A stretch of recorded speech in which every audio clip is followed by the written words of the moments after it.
You know, reporters, they'll bash me because I'll do comparisons of myself to Maya Angelou or to Karl Lagerfeld or something.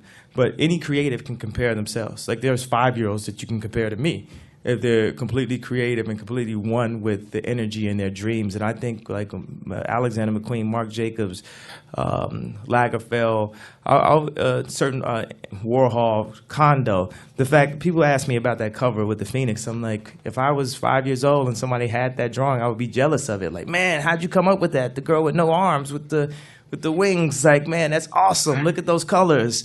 Because it's society has kind of like broken us down to not really feel what we feel anymore. And so many people base their stuff off of trends or what's happening on radio, what they heard before. And there's only a few characters, not that so much that we're geniuses, but we're dreamers. And we're just bringing our dreams to life constantly. And everything I'm trying to bring a piece of my childhood out in every piece of music that I put out there. So it's no way a reporter could break it down and say, you're doing this, you're not doing that. I'm offering so much more. Like the songs are 7-8 minutes long. Like how do you even send this in for reviews? Why would people even like play themselves to even review it? Like how do you review songs where Rick Ross comes in 6 minutes after a guitar solo?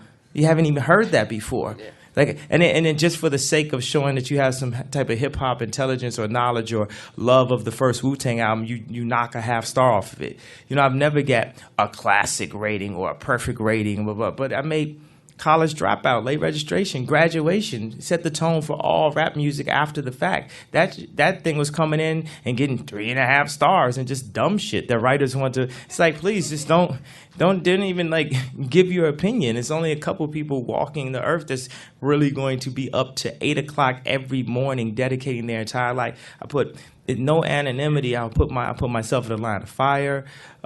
It's like straight up the kid in Tiananmen Square, the Chinese kid in front of the tank right there. I'm in front of the media tank. I said, Jesus died for our sins. Michael died for the sins of our media. Jesus had the Bible. He had Wikipedia. You know, I'm just fighting. I feel like fighting that battle that Mike had, and I fight it also with explanations. People say, oh, you over-explain yourself. Well, there's things that won't ever be explained within my time, and I feel like when I explain myself, I'm explaining Michael, I'm explaining McQueen, I'm explaining the kids that just committed suicide 2 weeks ago in Chicago. I'm explaining all of that because I felt suicidal, I felt hurt, I felt compromised in a way. You know, when I was at the Grammys, right, when I got exposed to blogs, it was like the worst thing that could ever happen to me, getting exposed to blogs. Do you remember this outfit I had where I had like these really cool shades on and my chest was out with all these chains and stuff? Basically, I had like how I dress today. Not today, but you know how I dress on the VMAs. Yeah. That was like, I was like, this is what I want to do. And then the next day I saw these blogs, it's like, he was wearing gloves and he had this, and he basically tried to compromise me and beat me into the submission of regular walking down the streetness. And you know, I can't I can't do that anymore. I don't base my taste level off of what the trends are, what the common perception is, or you know, it's just like, say with the Bush comment when I originally made it, people agree with it, so I got held for it. And then when I cut Taylor off, people disagree with me cutting it off, and it completely ended my tour, and I lost everything because of it. Nonetheless, both things is exactly how I saw it, and I stand up here, I'm like, am I the only one that's not crazy here in this situation? And everybody's like, it's the alcohol, it's that. No, it's not the alcohol, it's the system. It's the way it's set up. It's the fact that, you know, the last 4 albums of the year, you know, at the Grammys are Dixie Chicks, Herbie Hancock, Ray Charles, and Taylor Swift. And that's not accurate. It's not accurate. And that has nothing to do with race. I just named 2 black people. For me, you can see the amount of work that we put into this. I put my entire life into it. I put my life on the line. I say shit people would not say on record, you know, and have to face up to it and like go to church the next day after I made the porn song and be like, hey, you know, I liked it. I made a song about it. Now what you gonna do? You know. So just to deal with that level of compassion and sincerity, it's actually not, you know, what I get written off as an asshole or so arrogant. And it's like, what's so arrogant about that moment? If anything, it's selfless. If anything, I'm walking around now with half an arm trying to sell albums and having it going, and then walk in rooms and be afraid of like my food getting spat in, and people, I lost all total respect for you, and no one wants to just sit and look at the reality. Let's just look at the 2 + 2 = 4. Okay, it's the best album, it's the best video of the year. No, it's the best video of the decade, the most influential, most memorable. You can't tell me anything that we remember more in the past 10 years. So the audacity of it losing anything, it should be like Lauryn Hill when she won all those Grammys, she just couldn't lose. It should be like, because guarantee if it was the other way around and Taylor Swift was 15 years into the game and on her 40th video or 50th video and she made the video of her career, do you think she would have lost to a brand new artist? Hell no. So, hey, I'm not pandering to deal with to try selling records to get people to like me more. Now, I would like people to like me because I'm likable. Then one of the reasons, like the Twitter, is like if Michael Jackson or Mike Tyson, if they had Twitter, what if Michael Jackson could like really explain on his Twitter why he hung the baby out the window? It's like, and then people would be like, oh man, I kind of feel you on that. That makes sense to me now. And that's what's like so good about having Twitter. And like people didn't want me to have it because the press, they always take little sound bites, try to flip it to be a negative. I don't know why it's like they don't want me to make music. You want this to like not be available this year? Like, no Kanye West album? That's what. You want me to be taken off Earth? Like for real? Like die nigga die? Like what it said on Twitter? Like, word? So no Jesus Walks, no Gold Digger, no Heartless, no Stronger, no Runaway, no Toast for the Douchebags, no Power, none of this. Like just me die because I told the truth. Yeah, I want you all to Google Emmett Till, if anyone knows this story. But it's basically a media neo Emmett Till situation. His girlfriend was white, and he whistled at her from across the street, and someone, some guys that saw that he whistled like at this white girl, and he got beat to death, and his mother left an open casket because they wanted to show the world what they had done to him. And I remember seeing that in Jet magazine. And if you could read the amount of comments or the people who commented on it in this situation, the idea of cutting somebody off at an award show, I didn't know that was so new. I didn't know that was the first time, the music ever played on someone. Like if you take The Dream, who wrote Single Ladies, and he was at the Grammys, as soon as he wanted to say something, they completely played the music before he could even say hi to his mom or anything. And then the fact that an award show, let's deal with the Truman Show aspect of it. The next day, they're probably giving some type of conference about how you should eat salads on Wednesdays and stuff like the next day at the same spot at Radio City. So it's no reality to the situation. But then also what I learned, there's no reality to celebrity. And because of everything that I've been through, it's led me to the point to be able to be a way more expressive artist, deal with way more reality. You can't take anything away from me at this point. Canceling tour. I was touring with Lady Gaga. I was going to have like, you know what I'm saying? Like, who also went on to like meteoric, right? Like, and I completely lost everything, but I gained everything because I lost the fear. I used to pray for God to deliver me from pain and fear and all these different things. And in a way he did, like, say like if I'm getting sued by a gangster or something like that, what you gonna do? Go over my mama's house? I don't have no mother. You gonna go to my girlfriend? I don't have a girlfriend. I don't have a daughter. I don't have, it's nothing. What are you gonna do? Cancel everything I ever had? What are you going to what more can you take away from me? And that's what I'm saying about any media, any person that. And I think without, releasing all the fear and all the what if this happens, I wouldn't have been able to make the runaway film like the way we did it. I wouldn't be able to make the music. And I'm just at the very beginning. Now I've finally cracked out of the shell. And there's no, as you can see when I talk now, it's not really that same joke of like the ego and the arrogance and the dumb, cocky shit I used to say.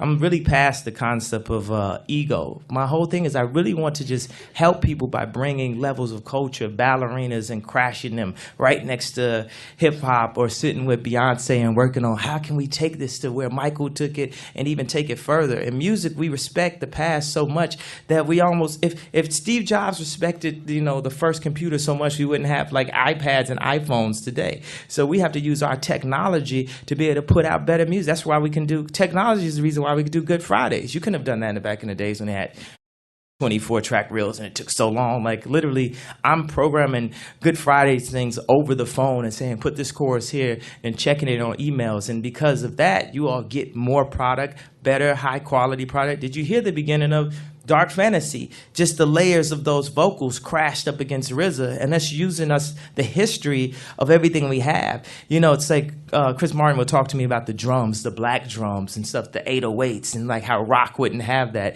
And for us to juxtapose and crash the guitar sounds with synthesizer sounds, all with strings, with cellos, with classic Broadway melodies, with very like little kid type. If I was a little kid, I would make a song called Toast for the Douchebags. That would be what I would sing in gym or something against like 808 drums and then hard like Wu-Tang sounds above it with amazing raps and then with poetry and everything. And that's what this art form, these are like paintings, especially for this album. Like sometimes we go on Good Fridays and just joke around and put out, you know, what we're feeling off the cusp. But this Power, 5,000 hours, 5,000 man hours to make the song. Like, and you can hear it, so much work, rewriting, rethinking about every line. I just needed time alone with my own thoughts. Got treasures in my mind, but couldn't open up my own vault. My childlike creativity, purity, and honesty is honestly being crowded by these grown thoughts.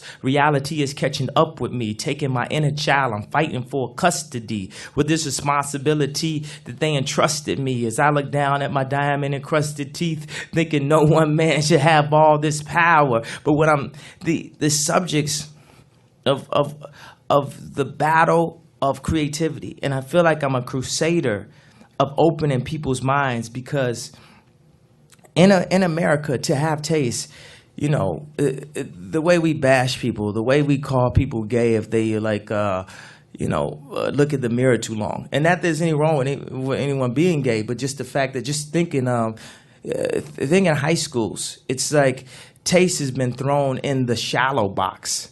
Like you're shallow if you're into putting yourself together better, or if you want to take time to actually look at a black and white movie as opposed to looking at a bunch of explosions. And you can't masculinely do that. But if you look at Fellini films and back in days when men used to really get suited up, and actually it's almost like you're borderline that masculine if you open the door for a woman, or if you have some taste in that aspect. And it's just growing. And what I really appreciate about what the Runaway film shows, and people like kids vibing with it, is that it does show a protective male figure with some type of taste that would be protective of his lady under any circumstance. And that type of imagery needs to be an option. So once again, that's another reason why, even though if, as Pink, the most credible artist in the world, says, I'm the biggest piece of shit on earth or whatever, even if that's the way people feel and they feel like they've lost respect for the reality or threw me into the racist box, I have to like white people more than any rapper ever. Look at my pants and stuff like that's like. Look at the people I collaborate with. Like, even like for me, where I visited my father, where I was the only black kid during entire summers because he stayed in the suburbs, and where I stayed with my mother, we stayed in gang-infested communities, and having to navigate between those two words and learning how to speak both of those languages and still, you know, be myself. And that's helped me so much to be able to communicate, because that's exactly what I do. It'll be super gangster rap right next to really, really pop melodies. So it's just saying, in this, I don't think that my journey or my struggle of what I want to do can be solved within one album process or maybe in one life process. But just as Mandela, and forgive me for using like grandiose political comparisons, but just as Mandela blew up the buildings and eventually became president, sometimes contrary to popular opinion, you have to blow up the buildings. You have to make a change. If you could see the emotion in Justin's face when he lost to the Dixie Chicks, and CeeLo was sitting right next to him, wrote Crazy. I don't know what song. I can't even tell you a song that they won for. And I have nothing against the Dixie Chicks. It was just wrong, though. It was so incorrect. And why do you care about that? Well, you're a musician, so you shouldn't. But Kobe cares. Kobe cares if they deduct 12 points that he just put in the basket? What if the Lakers right now just took it away? No, you don't win a championship. No, I know we know you won, but no, come on, man, you know what it is. Be happy you got a car, man. No, that's what they asked us to do. Like going to award shows is like getting dressed up, spending all your life getting dressed up, giving everything you have to your girlfriend and everything, making sure that she's straight and everything. Now you're putting on your suit, you go do red carpets, you take pictures, and then they open up the curtain, and there your girlfriend is there cheating on you. That's what you got dressed up to see. And then they tell you, come back next year. You get to see it again.